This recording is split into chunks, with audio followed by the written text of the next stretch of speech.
Good evening and thank you for joining us all here tonight. My name is Christian Lewis and I'm the events coordinator with Access. Tonight's event is entitled Citizen Diplomacy, How Ordinary People Can Change the World. I'm just going to very briefly explain the structure of tonight and then hand it over. We first up have Melissa Connolly-Tyler, and she'll be speaking on citizen diplomacy.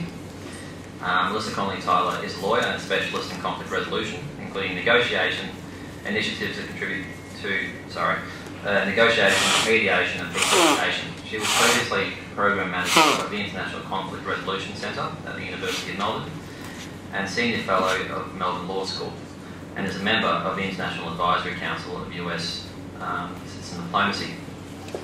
I would like to hand over to her first. So Melissa Connolly-Tyler, thank you.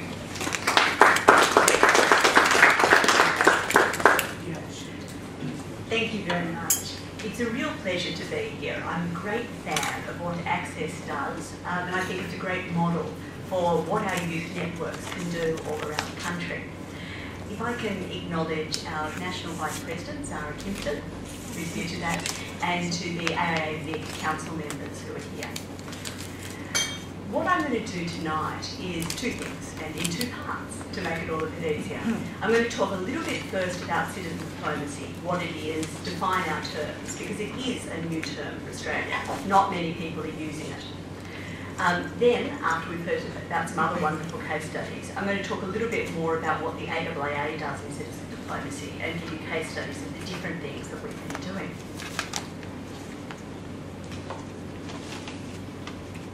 We've got these now.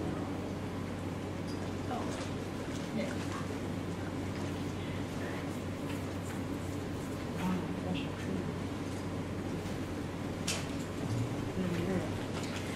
So, in talking about what is citizen diplomacy, I'm probably in a fairly good position to do it, to talk about what it is, what the current state of citizen diplomacy in Australia, because we've just had a big event on this. In June, in Canberra, we had the first ever forum on public and citizen diplomacy, where we brought together a range of the actors all around the country to talk about what is Australia doing in this space, what is it doing to project itself. And I think what it gives us in a lot of ways is a bit of a snapshot of what is current Australian practice on public and citizen diplomacy, a stock take, where we are, how do we compare with other countries. And I think you'll be hearing a mixed report in terms of what we do. So to start off, what do I mean by public and citizen diplomacy? Using the word diplomacy puts it in a spectrum. And the way I see it is there's traditional diplomacy, which is government to government, when the major part of the relationships between states were done at a government to government level. You then have public diplomacy, where governments are trying to talk directly to foreign publics. And that can be through things like international broadcasting, cultural promotion programs, whatever it is, things that governments try to do to influence foreign publics to see their country in a positive light. And then the third part, the newest part of that space, is the citizen diplomacy side, where you're talking about people-to-people contacts. They can be assisted by government, but they're not mediated by government. They're direct people-to-people contacts between countries and are very, very important in how countries are viewed by each other.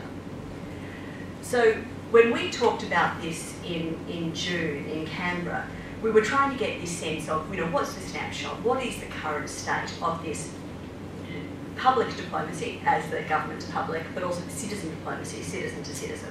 Where is this at this point? And I have to say we did get some resistance on the whole concept of citizen diplomacy, and I'd be interested if other people have this attitude.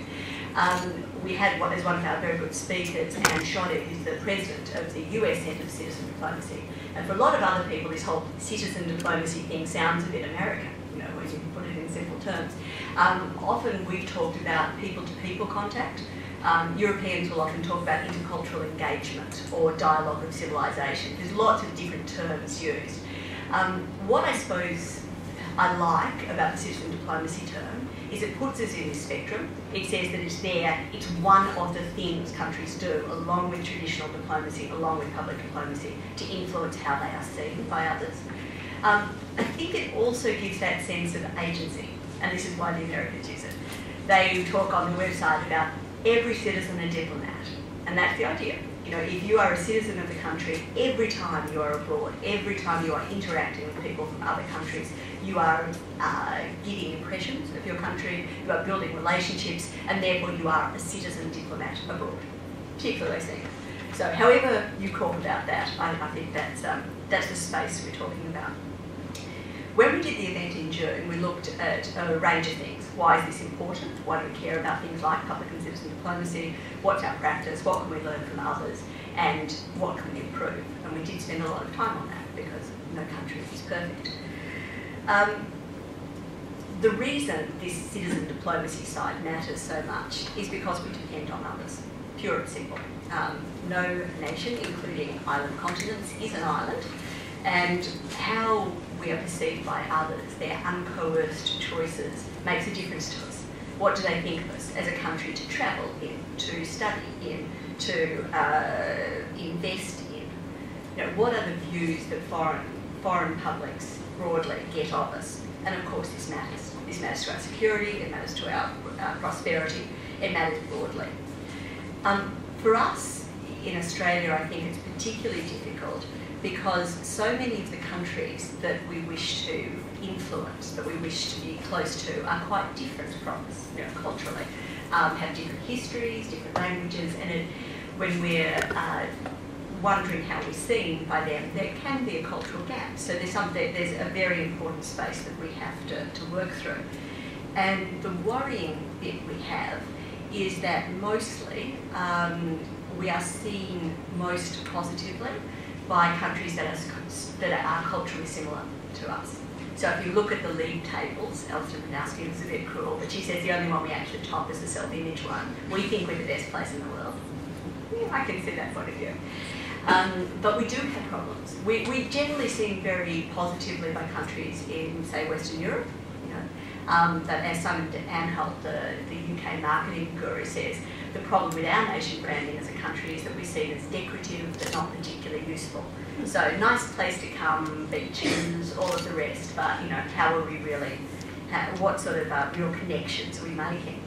And the problem, of course, is that where you have a lack of understanding between peoples, you have a real vacuum of ignorance, and that's where the stereotypes come in. That's where all the negative views about Australia, based on some parts of our history, like, say, the White Australia policy, come pouring in to give a very negative perception of what Australia might be.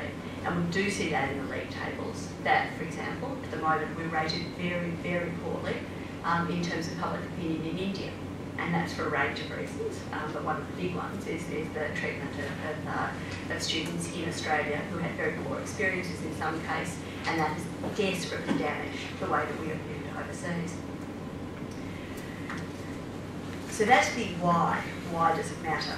I'm not going to spend too long on some of the others, but I hope I'm making the case that how other publics see us matters to us. In terms of what we currently do, we heard a lot about the public diplomacy side, and I won't spend too long on that, but we do a lot of things like we broadcast the Australia Network, which ABC is going to continue to be broadcasting. We have all sorts of programs run by DFAT, from going to the Shanghai World Expo and reaching many millions of Chinese citizens and giving them, we hope, a positive impression of Australia. We have the work of the different foundations, things like the Australia-Indonesia Institute, the Australia-Japan Foundation, which again is promoting Australia to overseas. But there's also a lot that's done which has, as I say, no government involvement. There, I put those more on the public diplomacy side. There's the people-to-people contact that's coming through international education.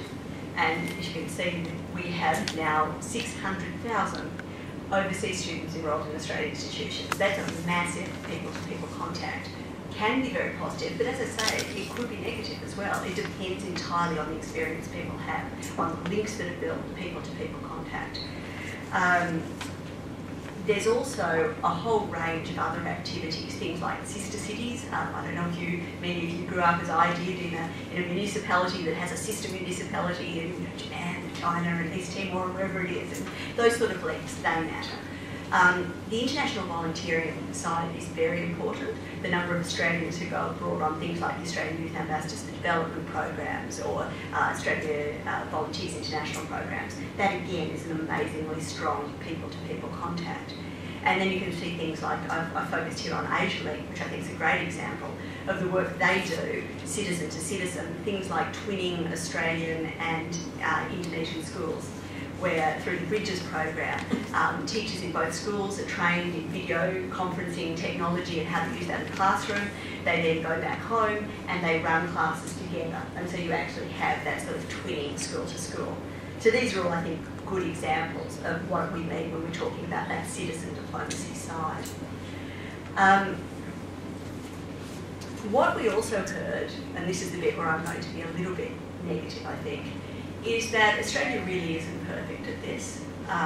We looked at both public and citizen diplomacy, but we did see that there are a lot of challenges there.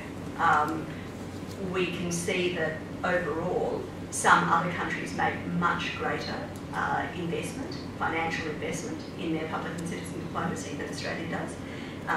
Now, you can look at the really big ones and say, gosh, did you know that the US State Department spends more on its public diplomacy than we do on our whole diplomatic service? I mean, that would be one example to give a sense of the scale.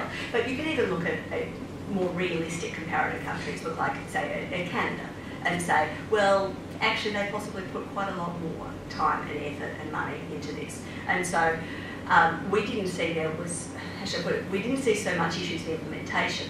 We think that the programs that are being run very well in many cases, that DFAT's doing a good job, the sort of non-profit organisations I was talking about, again, doing a fabulous job, but not enough of a focus at the policy level, not enough of a significant investment in this, seeing that this is a key part of how we're viewed by foreign publics. We have to invest enough in it to do it well.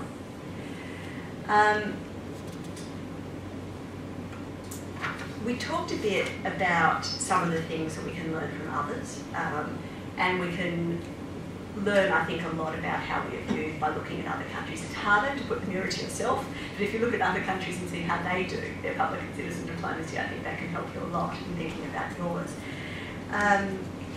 Clearly, it can't just be propaganda. There's no point in, say, an Australian citizen going abroad and saying we're the best country in the world, everything we do is fantastic. I mean, that's not really likely to open up a great link with peoples of other countries. So you need to be accurate, you need to be credible. An example of that would be something like with the student issues in Melbourne. It is no good going and talking to the Indian media and saying we have no problems. I mean, we tried that, and strangely enough, that didn't seem to work. So you do have to think carefully. You also have to think, in a feedback way, in a reflexive way, about the policies you have as well. I mean, if, for example, Australia is being viewed negatively in some places at the moment, some of that maybe we're not projecting ourselves well, we're not doing a good job of explaining exactly who we are, but we might also just be doing some things badly. And so, you might say one of the things you're getting from negative opinion in other countries is an idea of what policies perhaps aren't working as well as you would like them to, and what you might consider changing. Now, not definitely, but at least consider, because you've got the feedback that that's not making it well. I won't go through all of these. I'm very conscious I want to hear more about case studies, and I don't want to spend too long on what we're talking about. But I think you certainly can see that there's a lot happening in other countries and a lot we can learn from. One I will focus on a bit is the change of the role of communications. And we were privileged enough at the event to have Mark Scott from the ABC talk about the huge changes in communications. And to me, this is the real crux of why citizen diplomacy now matters so much more than it did before. When you had communications that were very, very long and slow, you could conceivably have the relationship between countries managed by government gatekeepers, traditional diplomacy, where most of the communication between country A and country B is done through professional diplomats. These days, that is absolutely impossible. There is no way that any government, even the ones that try very hard to do so, can realistically stop the communication between the peoples of the world. You now have direct people-to-people communication mediated through a whole range of technologies. whether that's the blogs or the Facebooks or the Twitters or whatever it is that's coming next. That is an amazing paradigm shift in how we communicate with each other, and I think we shouldn't underestimate that. We're at a point where the mode of communication is changing as dramatically as something like invention of the printing press, where the one-to-many communication, where only one person, one company owned a television license and they communicated out, they were the broadcaster. That has changed. We now have a whole many-to-many communication system, which dramatically changes how those communications take place. And what that's meant is that the citizen-to-citizen side is actually now right at the centre of how countries are viewed abroad. It's no longer just a matter of such and such as government says X and we will believe that. In fact, the majority of the way that we view, that we form our opinions of other countries is now not mediated by government at all. It's direct communication. So you look at something like, I was hearing at the US Centre for Citizen Diplomacy Conference, for example, you hear what happens when a pastor in some small town in the US says, let's have Burma Quran Day. Now, that has massive effects for the way that the US is seen. It's not part of government, it's not controlled by government, but it goes directly from that small town in America to the way that the country is viewed all around the world. And that's the sort of power now that what happens at the citizen level has in how countries are viewed. So, we talked a bit about what Australia should be doing about this. I hope I've got across that I think what's happening at citizen-to-citizen level is absolutely crucial and that Australia needs to take that very seriously. At the conference there were various people, some saw that we needed a complete rethink. We needed something like, say, the British Council, which was our main conduit for promoting public diplomacy and for trying to encourage citizen diplomacy around the world. Other people saw that it was more a matter of incremental improvements, changing some of the way we do things, greater use of e-diplomacy, greater use of education, and particularly more resources being put into all of the good things that we already do. So there's a range of recommendations, and they are all on the website, so I'm not going to try and go through them, but a range of recommendations in terms of having high ambitions in our citizen diplomacy, really having a vision that the way we are viewed abroad can be improved, that we can do something about it and should do something about it. Increasing the resources we put into it so that we actually have some sort of serious investment, serious programs that help how we are viewed by other countries. And also think about how can we coordinate what we do there, whether that's a loose network or whether that is something like a new agency which would help to coordinate our public and citizen diplomacy efforts. So I'll end with a little metaphor that floated this way through the 2 days of the conference. We talked a lot about boats, and I have no idea why. We were in landlocked Canberra, but there it is. Professor Ramesh Thakur from ANU was talking about the way that people have very much been focused on traditional diplomacy. What we do in diplomacy is we talk government to government. That's the way international relations has always been done. That's the way it will be done. And so the question when you look at something like public diplomacy or even worse, citizen diplomacy is, gosh, will it rock the boat? Will it change things? And yeah, of course it will. Jolyon Welsh, who's the Deputy High Commissioner for the UK and someone who's been the Deputy Head of Public Diplomacy for UK government, had a slightly different view. He said, this is about doing what we do. Our job is to achieve national objectives in diplomacy, is to have our country viewed well, achieve our security, our prosperity, all of these objectives. That's what you want, diplomatic objectives. What tools you use is whatever helps. So you want to talk to government, use traditional diplomacy. You want to talk to citizens, ordinary people, use public diplomacy. If it needs to be done citizen to citizen, do it there. But the question always is, will it make the boat go faster? Will doing this actually help our national interests, help us do the things we want to do better? And his answer is a definite yes. And Jan Mellison from the Netherlands Institute of International Affairs talked a bit about how we can see public diplomacy and citizen diplomacy as linked, that we don't have to put all of these in different compartments. There are the diplomats, then there are citizens, and they have nothing to do with each other. In fact, they're both two boats rowing in much the same direction, trying to promote national interest, trying to get a positive view of the country abroad, but doing it through different means. So that's my introduction to the concept of public citizen diplomacy, and I'm looking forward to hearing some very good case studies of what that looks like in practice. Thank you.